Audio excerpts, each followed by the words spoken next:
Hello बच्चों, तो आज हम लोग मुख्य रूप से जो रसायन शास्त्र है आपका कक्षा 10वीं का, इसके 40 इंपॉर्टेंट ऑब्जेक्टिव प्रश्नों को देखेंगे। एक ही सेट में बहुत ही महत्वपूर्ण ऑब्जेक्टिव प्रश्न है। सारे प्रश्नों को आप लोग हल करने का प्रयास कीजिएगा।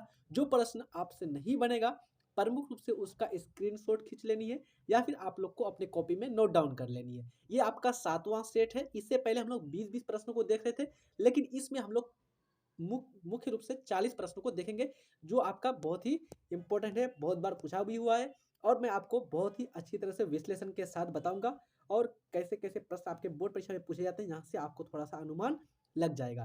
पहला प्रश्न है, लोहा और गंधक के बीच संयोग होने पर क्या बनता है? लोहा यानी कि आयरन Fe और गंधक, गंधक बोलते बच्चों सल्फर, इन दोनों के बीच जब संयोजन होता है तो इन दोनों के बीच के संयोजन से किसका निर्माण होता है? Carbon dioxide, magnesium oxide, iron sulphide, calcium hydroxide. देखिए बच्चों, लोहा है तो देखिए ए ऑप्शन में लोहा है, ये नहीं है। बी ऑप्शन में भी लोहा नहीं है। सी ऑप्शन में, डी ऑप्शन में भी लोहा नहीं है। लेकिन यहाँ पर देखिए लोहा Fe यहाँ पर दिया है, तो FeS iron sulphide, C option यहाँ पर राइट हो जाएगा बिल्कुल।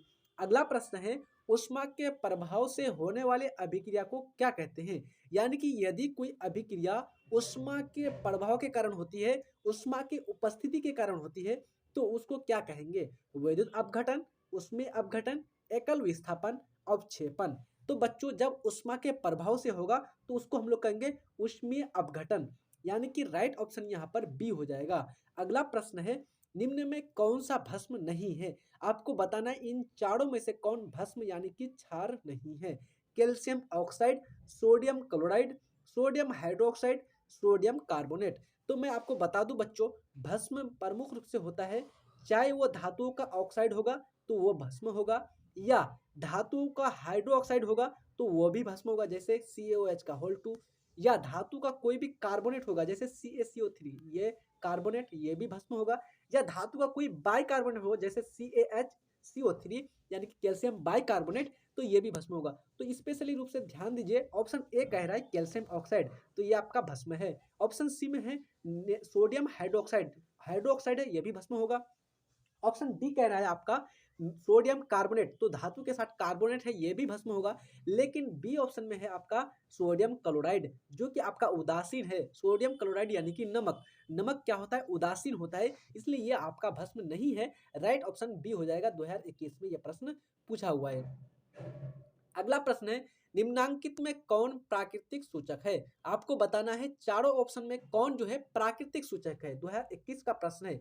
हल्दी, मैथाइल ऑरेंज, फिनोल्फथेलिन, इनमें से कोई नहीं। तो ध्यान रखिएगा बच्चों, मैथिल ऑरेंज और फिनोल्फथेलिन, ये आपका प्रमुख रूप से जो दोनों है, ये आपका संश्लेषित सूचक है। कैसा सूचक है बच्चों? संश्लेषित सूचक है। इसलिए राइट ऑप्शन कौन सा हो जाएगा यहाँ पर?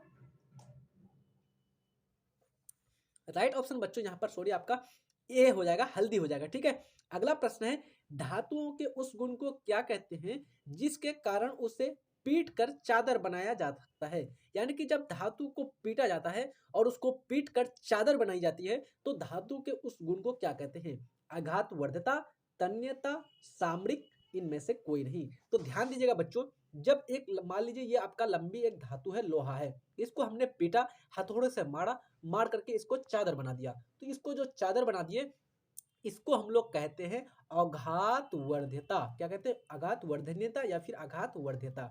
और जब इस लंबी जो ये जो धातु है, यदि इसको हम क्या कर दिए, पीट करके लंबा पतला सा तार के रूप में खींच दिए इस प्रकार से, तो इसको कहेंगे तन्यता। समझ में आया बच्चों? और जो धातु देश की रक्षा के लिए इंपॉर्टेंट हो, महत्वपूर्ण हो, तो उसको बोलते हैं सामरिक धातु, जिससे हमको प्रॉफिट ज्यादा से ज्यादा मिलता हो, जैसे लोहा, यूरेनियम, उसके बाद जस्ता या फिर तांबा। ये क्या है बच्चों? काफी उपयुक्त धातु है। सोना, चांदी, तो ये सामरिक धातु कहलाती है। तो यहाँ पर आपका क्वेश्चन के अनुसार ऑप्शन क्या हो जाएगा? ए हो जाएगा, औघात वर्ध्यता। अगला प्रश्न है, सबसे कम अभिक्रियाशील वाली धातु कौन है? एल्यूमिनियम, जिंक, आयरन, या फिर मैग्नीशियम। तो मैं बच्चों आप लोगों को प्रमुख रूप से बताया हूं कि जो धातुओं की क्रियाशीलता है वो आपका सोडियम से शुरू होकर के लास्ट में जाती है बच्चों सोना तक, सोना चांदी, है ना। तो ध्यान दीजिएगा, इसमें जो है आयरन वो नीचे आता है, यानी कि ये एल्युमिनियम, जिंक और मैग्नीशियम की तुलना में कम क्रियाशील होता है, तो इसलिए ऑप्शन यहाँ पर सी आपका राइट हो जाएगा। 2020 में ये प्रश्न पूछा हुआ है। अगला प्रश्न है, निम्न में कौन उभयधर्मी या द्विधर्मी ऑक्साइड है? सबसे पहले समझ लिए द्विधर्मी ऑक्साइड किसको कहते हैं। तो वैसा ऑक्साइड जिसमें अम्ल और भस्म दोनों का गुण मौजूद हो, उसको कहते हैं उभयधर्मी ऑक्साइड या द्विधर्मी ऑक्साइड, यानी दोनों, द्वि मीन्स होता है दो, अम्ल और भस्म दोनों का गुण मौजूद हो। तो यहाँ पर आपको बताना है एल्युमिनियम ऑक्साइड या फिर जिंक ऑक्साइड या फिर lead oxide, all of these. ध्यान रखिएगा बच्चों, ये तीनों का तीनों जो है आपका द्विधर्मी ऑक्साइड का उदाहरण है। तो यहाँ पर आपका तीनों जो है क्या हो जाएंगे, ऑप्शन राइट हो जाएगा D option, all of these, इनमें से सभी। अगला प्रश्न है, कौन सा हाइड्रोकार्बन सबसे सरल यौगिक है? आपको बताना है कि सबसे सरल जो हाइड्रोकार्बन है वो कौन सा है। जब आप लोग हाइड्रोकार्बन पढ़ते हैं तो सबसे जो स्टार्टिंग वाला जो सूत्र बनता है वो जो क्या है आपका, मिथेन, इथेन, प्रोपेन या फिर ब्यूटेन। 2016 में ये प्रश्न पूछा हुआ है, तो आप लोग को मालूम होगा मिथेन, जिसका सूत्र क्या होता है बच्चों, मिथेन का सूत्र होता है CH4। क्या होता है, CH4। अगला प्रश्न है, जीवन शक्ति का सिद्धांत का प्रतिपादन किसने किया था? बहुत इंपॉर्टेंट प्रश्न है बच्चों। जीवन शक्ति का जो सिद्धांत है, इसका जो प्रतिपादन किया था, किसने किया था? तो इसको किया था बच्चों बर्जीलियस साहब ने। तो सी ऑप्शन यहाँ पर राइट हो जाएगा। अगला प्रश्न है, ग्लूकोज में कार्बन के कितने परमाणु होते हैं? यानी कि जो ग्लूकोज होता है बच्चों, इसमें आपको कार्बन का परमाणु की संख्या को बताना है, कितने कार्बन की परमाणु मौजूद होते हैं। तो ध्यान दीजिएगा, ग्लूकोज का सूत्र होता है C6H6। तो यहाँ पर कितने हाइड्रोजन और कितने कार्बन हो गए? तो कार्बन की संख्या हो गया 6 और हाइड्रोजन की संख्या भी हो गया 6। लेकिन हमको पूछ रहा है कार्बन की संख्या, तो कार्बन के परमाणुओं की संख्या 6 होती है, तो राइट ऑप्शन डी हो जाएगा। 2018 में यह प्रश्न पूछा हुआ है, ध्यान रखिएगा। अगला प्रश्न है, आवर्त सारणी के उदर्ग स्तंभ को क्या कहते हैं? यानी कि जो उदग्र स्तंभ होते हैं इस प्रकार से बच्चों, सीधा सीधा ऊपर इस प्रकार से, तो इसको क्या कहते हैं हम लोग? वर्ग या आवर्त या फिर हैलोजन या फिर इनमें से कोई नहीं। ध्यान रखिएगा, इसको हम लोग कहते हैं बच्चों वर्ग, यानी कि ग्रुप, यानी कि क्लास। तो राइट ऑप्शन ए हो जाएगा बच्चों। अगला प्रश्न है, फ्लोरीन अपरूप है, यानी कि जो फ्लोरीन है ये किस तत्व का अपरूप है? ऑक्सीजन, फॉस्फोरस, कार्बन या फिर सल्फर। ध्यान रखिएगा, यहाँ पर राइट ऑप्शन हो जाएगा कार्बन। कार्बन का अपरूप है 3 बच्चों मुख्य रूप से, एक है आपका ग्रेफाइट, दूसरा है हीरा, तीसरा है फ्लोरीन। ध्यान रखिएगा, ग्रेफाइट विद्युत का सुचालक होता है, हीरा विश्व का सबसे कठोर पदार्थ है। अगला प्रश्न है, 1 पिकोमीटर बराबर होता है, यानी कि जो 1 पिकोमीटर होता है बच्चों, ये कितना के बराबर होता है? तो 1 पिकोमीटर जो होता है बच्चों, ये 10 का पावर माइनस 12 मीटर के बराबर होता है बच्चों। ठीक है, देखिए ध्यान रखिएगा, एक होता है डेसी, डेसी बोलते हैं बच्चों 10 का पावर माइनस 1 को डेसी बोलते हैं। और अगर बोलेंगे मिली, तो 10 का पावर माइनस 3 को बोलेंगे बच्चों मिली। और 10 का पावर माइनस 6 को बोलेंगे माइक्रो, 10 का पावर माइनस 9 को बोलेंगे नैनो, और 12 को बोलेंगे 10 का पावर माइनस 12 को पिको। तो यहाँ पर ऑप्शन ए राइट हो जाएगा, 10 का पावर माइनस 12 मीटर। अगला प्रश्न है, वर्षा जल का संचयन क्या कहलाता है? भूमिगत जल का परिपूर्ण, जल शोधन, जल संचयन या फिर इनमें से कोई नहीं। तो बच्चों मैं आपको बता दूं, जब आप वर्षा जल का संचयन करेंगे, उसको जमा करेंगे, तो उससे जो भूपर पट्टी है, जो जमीन है, पृथ्वी है, इसके नीचे जो जलस्तर है, नीचे का जलस्तर, ये आपका परिपूर्ण होगा, यानी कि इसमें वृद्धि होगी। इसलिए ये राइट ऑप्शन ए हो जाएगा, भूमिगत जल का परिपूर्ण। अगला प्रश्न है, सल्फर के संयोजी सेल में इलेक्ट्रॉन की संख्या कितनी है? 2022 में पूछा हुआ है प्रश्न, 2, 4, 7 या फिर 6। तो ध्यान रखिएगा, इसमें जो है सल्फर के जो बाहरी कक्षा में इलेक्ट्रॉन मौजूद रहते हैं बच्चों, वो होंगे टोटल कितने? तो हम लोग को निकालना है सल्फर की परमाणु संख्या कितनी होती है। तो सिलिकॉन का होता है 14, सल्फर का होता है 15, है ना। उसके बाद फास्फोरस, फास्फोरस का कितना, ये सल्फर का बच्चों होता है 16, है ना। सल्फर का कितना होता है? 16। तो यहाँ पर हमको ध्यान रखना है कि 2 इसका पहला कक्षा में, 8 दूसरी कक्षा में, और लास्ट वाला कक्षा में 4। तो यहाँ पर क्या हो गया बच्चों, 4 यहाँ पर सल्फर के बारीक कक्षा में हो गया, इसलिए ऑप्शन यहाँ पर संयोजी सेल में कितना हो जाएगा? 4 इलेक्ट्रॉन, बी ऑप्शन राइट हो जाएगा। 2022 का प्रश्न था। अगला प्रश्न है, द्रवित पेट्रोलियम गैस यानी कि LPG, लिक्विफाइड पेट्रोलियम गैस का प्रमुख अवयव कौन सा है? प्रोपेन, मीथेन, ब्यूटेन या फिर इथेन। यदि मैं बात करूं एलपीजी में कौन कौन से रहते हैं, तो यहाँ पर आपका प्रोपेन भी रहता है, ब्यूटेन भी रहता है, इथेन भी रहता है। लेकिन यहाँ पर क्वेश्चन आपका प्रमुख अयव, प्रमुख घटक कौन सा है, तो सबसे ज्यादा मात्रा में जो 90% रहता है वो रहता है ब्यूटेन, इसलिए राइट ऑप्शन सी हो जाएगा। अगला प्रश्न है, धातु के ऑक्साइड होते हैं, यानी जो धातु के ऑक्साइड होंगे, मान लिया कोई धातु ले लीजिए आयरन, आयरन या फिर ले लिए मैग्नीशियम, मैग्नीशियम या फिर सोडियम, कोई भी धातु ले लीजिए और उसके साथ क्या कर दिए आप, ऑक्सीजन को जोड़ दीजिए, या फिर अगर आयरन लिए तो क्या हो जाएगा Fe2O3। तो इस प्रकार से जो धातु के ऑक्साइड होते हैं ये किस गुण के होते हैं, अम्लीय गुण के, उदासीन गुण के, अम्लीय गुण के, क्षारीय, या फिर इनमें से कोई नहीं। ध्यान रखिएगा बच्चों, बहुत ही इंपॉर्टेंट प्रश्न है, 2021 में पूछा हुआ है ऑलरेडी, और ये भी और भी बार ये प्रश्न पूछा हुआ है।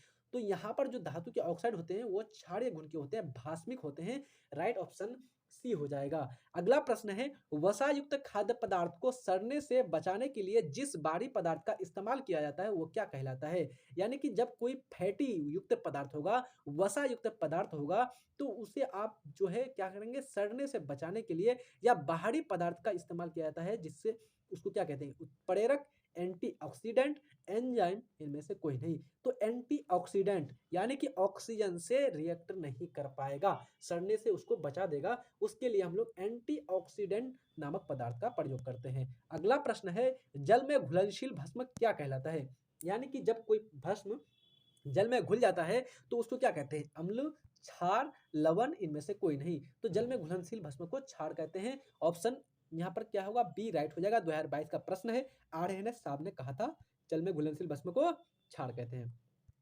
अगला प्रश्न है, रासायनिक अभिक्रिया के फलस्वरूप किसमें परिवर्तन नहीं होता है, यानी कि रासायनिक जो अभिक्रिया होगी, रासायनिक जो परिवर्तन होगा, उसके उपरांत, उसके बाद, उसके फलस्वरूप कौन से चीज पदार्थ का नहीं बदलेगा, पदार्थ का आयतन, या फिर उसका भौतिक गुण, या फिर पदार्थ का द्रव्यमान, या फिर उसका रासायनिक गुण। ध्यान रखिएगा बच्चों, उसका भौतिक गुण भी बदल जाएगा, रासायनिक गुण भी बदल जाएगा, द्रव्यमान भी बदल जाएगा, किंतु उसके आयतन में कोई भी परिवर्तन नहीं आएगी। जैसे मान लीजिए मैं आपको एग्जांपल दूं, देखिए बच्चों, यहाँ पर मान लीजिए मैं ले लेता हूँ एक कागज का टुकड़ा, और उस कागज के टुकड़े को मैंने आग लगा दिया, जला दिया, जलाया तो उस वो जो कागज को जलाए तो उसका भौतिक गुण बदल गया, सफेद था तो जल करके काला हो गया, रासायनिक गुण भी बदल गया। रासायनिक गुण किस प्रकार से बदल गया बच्चों, वो राख बन गया, राख बन गया मतलब उसको और दोबारा उसी वापस मूल अवस्था में नहीं ला सकते। इसके द्रव्यमान में भी परिवर्तन हो गया, लेकिन इसका जो आयतन था वो निश्चित रहेगा, फिक्स रहेगा। अगला प्रश्न है, साधारण ताप पर फास्फोरस का अणुसूत्र है, यानी कि जो सिंपल टेम्परेचर होता है, साधारण ताप होता है कितना डिग्री सेल्सियस,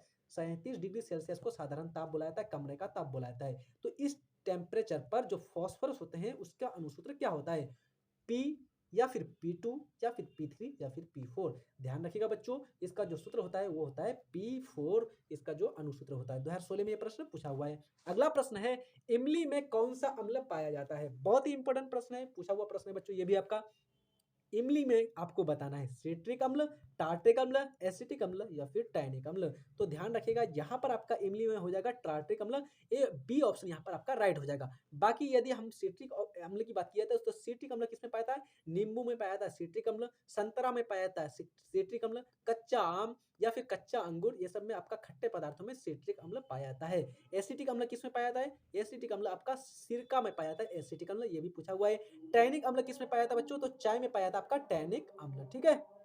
तो यहाँ पर क्या हो जाएगा बच्चों, आप लोग को टैनिक अम्ल चाय में पाया जाता है ना, ये पता हो गया आप लोग को। उसके बाद आपको बार बार क्वेश्चन पूछा जाता है एग्जाम में बच्चों कि चींटी के डंक में कौन सा अम्ल पाया जाता है, तो ध्यान रखिएगा, चींटी के डंक में मेथेनोइक अम्ल पाया जाता है, जिसका साधारण नाम फॉर्मिक अम्ल है। चाहे आपको चींटी का डंक पूछे, चाहे आपको मधुमक्खी का डंक पूछे, चाहे आपको नेटल पौधे का डंक पूछे, या फिर सांप के डंक, या फिर बिच्छू के डंक, जितने भी हैं बच्चों, इनमें आपका मेथेनोइक अम्ल पाया जाता है, यानी कि आपका फॉर्मिक अम्ल पाया जाता है, ठीक है। अगला प्रश्न है, ऑक्सीजन की संयोजकता कितनी है, ऑक्सीजन की संयोजकता, सबसे पहले आप लोग को मालूम होगा बच्चों संयोजकता किसको कहते हैं, तो सबसे किसी भी तत्व के, किसी भी परमाणु के सबसे बाहरी कक्षा में जितने भी इलेक्ट्रॉन उपस्थित होते हैं उसको 8 होने के लिए, उसको कितने बराबर, 8 के बराबर होने के लिए जितने इलेक्ट्रॉन की आवश्यकता होगी उसी को हम लोग बोलते हैं संयोजकता, यानी कि अष्टक नियम को प्राप्त करने के लिए जितने इलेक्ट्रॉन की आवश्यकता होगी। तो हम लोग देख लेते हैं थोड़ा, ऑक्सीजन का परमाणु संख्या होता है आपका 8। तो 8 हुआ तो कितना हो गया बच्चों इसका इलेक्ट्रॉनिक विन्यास 2 और 6, 2 और 6। तो इस 6 को 8 होने के लिए कितना चाहिए? इस 6 को 8 होने के लिए अष्टक नियम पूरा करने के लिए 2 इलेक्ट्रॉन की जरूरत होगी, इसलिए ऑक्सीजन की संयोजकता 2 हो जाएगी। राइट ऑप्शन यहाँ पर सी हो जाएगा, 2021 में पूछा गया है। इसी प्रकार से आपको बच्चों सोडियम को पूछा जाता है, सोडियम का संयोजकता कितना होता है? तो सोडियम का संयोजकता बच्चों यहाँ पर होता है 2, 8 और 1। तो देखिए बच्चों 1 को 8 बनाना बहुत मुश्किल है, तो यहाँ पर क्या कर देगा वो 1 को अपना बाहर निकाल देगा, इसलिए सोडियम की संयोजकता 1 हो जाएगी। अगला प्रश्न है, किस विधि द्वारा अशुद्ध तांबे को शुद्ध तांबे में परिवर्तित किया जाता है? यानी कि कौन सा प्रोसेस द्वारा एक इम्प्योर जो आपका अशुद्ध तांबा होता है उसको शुद्ध तांबा में बदला जाता है? फेन प्लवन विधि द्वारा, गलनिक पृथक्करण द्वारा, वैद्युत अपघटन द्वारा, चुंबकीय पृथक्करण द्वारा। तो ध्यान रखिएगा बच्चों, अशुद्ध तांबा को शुद्ध तांबा में बदलने के लिए वैद्युत अपघटन उसका किया जाता है। यहाँ पर कैथोड और एनोड का निर्माण करके वैद्युत अपघटन की जाती है, जिससे हमको शुद्ध तांबा प्राप्त हो जाता है। अगला प्रश्न है, एथिल अल्कोहल का आईयूपीएसी नेम क्या है? उसका आईयूपीएसी नाम क्या है आपको बताना है। एथेनल, एथेनॉल, एथेनॉन, एथेनोइक अम्ल। तो आईयूपीएक नेम जो है आपका अल्कोहल का बच्चों वो है आपका एथेनॉल। एथेनॉल ये जो अल्कोहल जो ग्रुप है बच्चों वो है आपका बॉन्ड OH। बॉन्ड OH जहां भी आपको जुड़े मिलेगा वो हो जाएगा अल्कोहल ग्रुप। और अल्कोहल ग्रुप वो सामान्य रूप से उसका जो आपका नाम होता है बच्चों तो उसको बुलाया जाता है ऑल। उस क्या जुड़ा जाता है? ऑल जुड़ा जाता है। जैसे मान लीजिए अगर मैं बोलूं कि मीथेन, तो मीथेन में ऑल जोड़ेंगे तो बन जाएगा मेथेनॉल। उसी में एथेन, एथेन में जोड़ेंगे ऑल तो एथेनॉल, इस प्रकार से जुड़ जाएगा। तो यहाँ पर राइट ऑप्शन क्या हो जाएगा? बी हो जाएगा बच्चों, एथेनॉल। आईपेक नेम हो जाएगा किसका? एथिल अल्कोहल का। किस प्रक्रिया द्वारा सल्फाइड अयस्कों का सांद्रण किया जाता है? किस प्रक्रिया द्वारा सल्फाइड जो अयस्क होते हैं उससे अशुद्धियों को दूर किया जाता है? फेन प्लवन विधि द्वारा, गलनिक पृथक्करण द्वारा, निक्षालन द्वारा या फिर निस्तापन द्वारा। तो जो भी सल्फाइड अयस्क होते हैं उसको फेन प्लवन विधि द्वारा बच्चों उसके अशुद्धियों को दूर किया जाता है, ध्यान रखिएगा। ठीक है, तो राइट ऑप्शन ए यहाँ पर हो जाएगा बच्चों।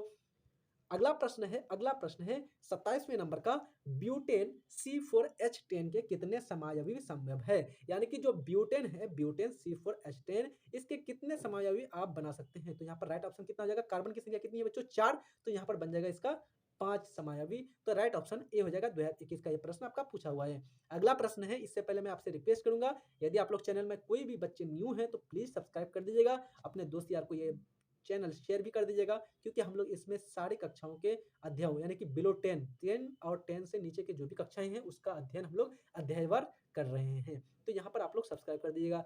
प्रश्न है, निम्न यौगिकों में कौन जल में विलय है? आपको बताना है कि जल में कौन विलय यानी कि घुल जाता है? बेंजीन, ग्लूकोज, कार्बन डाइसल्फाइड या फिर मीथेन। आप लोग को मालूम ही होगा बच्चों, ग्लूकोज क्या है आपका? ये आपका घुल जाता है, तो बी ऑप्शन राइट हो जाएगा। अगला प्रश्न है, निम्न में कौन त्रिबंधक तत्व है? यानी कि 3 बंधनों वाला तत्व इसमें से कौन है? टिन, आयरन, बेरियम या फिर आपका एल्यूमिनियम। तो एल्यूमिनियम का परमाणु संख्या होता है बच्चों 13, और 13 का जब करेंगे तो देखिए 2, 8 और बचेगा 3, तो बाहर में कितना बच गया? 3। तो यहाँ पर त्रिबंध का निर्माण ये आपका एल्यूमिनियम कर सकता है, तो त्रिबंधन वाला आपका कौन हो गया बच्चों? सी ऑप्शन यहाँ पर राइट हो जाएगा, एल्यूमिनियम। अगला प्रश्न है, C6H6 यानी कि आपका जो ग्लूकोज ये बेंजीन है बच्चों, बेंजीन, बेंजीन का सूत्र क्या होता है? बेंजीन का सूत्र क्या होता है? बेंजीन का होता है सूत्र आपका C6H6। तो इसका जो आणविक द्रव्यमान होता है बच्चों ये कितना होता है? 72, 180, 78 या फिर 82। तो देखिए बच्चों बेंजीन C6H6 है, तो यहाँ पर हम लोग द्रव्यमान को जोड़ लेंगे। कार्बन की परमाणु कितना परमाणु है बच्चों? कार्बन 6 परमाणु है, और कार्बन का एक परमाणु का द्रव्यमान होता है 12, तो 6 परमाणु का द्रव्यमान कितना होगा? तो 12 गुना 6 प्लस हम लोग जानते हैं हाइड्रोजन का परमाणु एक परमाणु का द्रव्यमान होता है 1, और 6 परमाणु है तो कितना हो जाएगा? 1 गुना 6।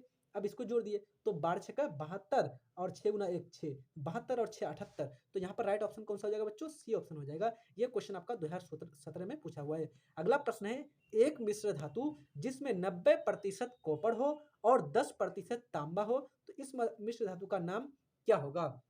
यानी कि ऐसा मिश्र धातु बच्चों जिसमें क्या हो? 90% आपका कॉपर हो, तांबा हो, और 10% आपका क्या हो? टिन हो, तो इसको क्या बोलेंगे? पीतल बोलेंगे, जर्मन सिल्वर बोलेंगे, या फिर सोल्डर बोलेंगे, या फिर ब्रॉन्ज बोलेंगे बच्चों। तो ध्यान रखिएगा, इसको बोलेंगे हम लोग पीतल, और इसको ब्रॉन्ज यानी कि कांसा किसको बोलेंगे? जिसमें तांबा और जस्ता मिला हो उसको बोलते हैं ब्रॉन्ज, और जब आपका सीसा और टिन मिला हो उसको बोलते हैं सोल्डर।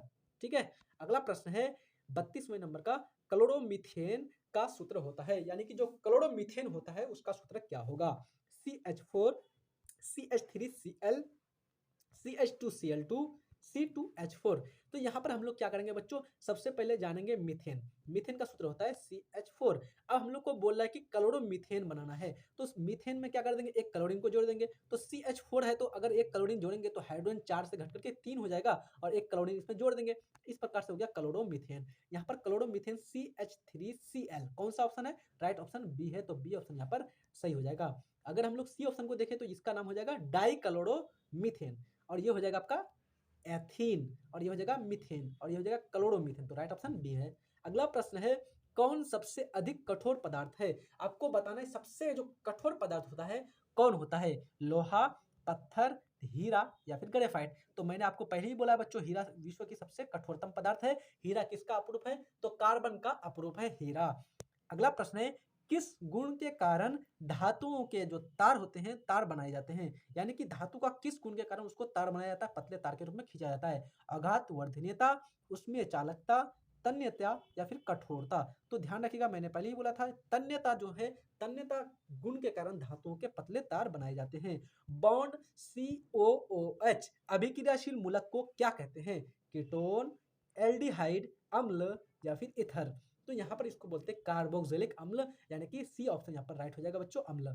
ठीक है, जिसमें भी लगा हुआ रहेगा, मान लीजिए अगर लगा हुआ HCOOH, तो यहाँ पर क्या हो, बॉन्ड छुपा हुआ है, तो ये किस पर कौन क्या हो जाएगा बच्चों, अम्ल हो जाएगा, कार्बोक्सिलिक अम्ल। इसका नाम क्या हो जाएगा, मैथेनोइक अम्ल, जो चींटी के ढंग में पाया जाता है। अगला प्रश्न है, कार्बन 60 यानी C60 जो फ्लोरीन की जो आकृति होती है किसके समान होती है? C60 फ्लोरीन की जो आकृति होती है वो किसके समान होती है? फुटबॉल के समान, नाशपाती के समान, एक डमरू के समान या फिर चतुष्फलकीय। तो इसकी जो आकृति होती है बच्चों वो आपका एक फुटबॉल के समान होती है। राइट ऑप्शन ए हो जाएगा। अगला प्रश्न है, संतृप्त वसा स्वास्थ्य के लिए होते हैं। जो संतृप्त वसा होते हैं बच्चों वो स्वास्थ्य के लिए किस प्रकार के होते हैं?